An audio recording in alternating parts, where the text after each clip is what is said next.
Praise the lord. Good morning అండి. ఈరోజు దేవుని పరిశుద్ధ వాక్యము రోమీలకు రాసిన పత్రిక 2వ అధ్యాయం 1 నుండి 5 వచనాలు చదువుకుందాం.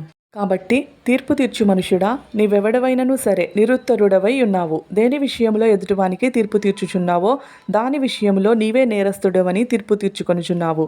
ఏలయనగా తీర్పు తీర్చు నీవును అట్టి కార్యములనే చేయుచున్నావు కావా?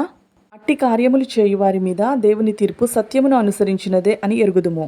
అట్టి కార్యములు చేయువారికి తీర్పు తీర్చుచు వాటినే చేయుచున్న మనుషుడా, నీవు దేవుని తీర్పు తప్పించుకొందు అని అనుకొందువా? లేదా దేవుని అనుగ్రహము మారుమనస్సు పొందుటకు నిన్ను ప్రేరేపించుచున్నదని ఎరుగక ఆయన అనుగ్రహైశ్వర్యమును సహనమును దీర్ఘశాంతమును తృణీకరించుదువా? నీ కాఠిన్యమును మార్పు పొందని నీ హృదయమును అనుసరించి ఉగ్రత దినమందు అనగా దేవుని న్యాయమైన తీర్పు బయలుపరచబడు దినమందు నీకు నీవే ఉగ్రతను సమకూర్చుకొనిచున్నావు.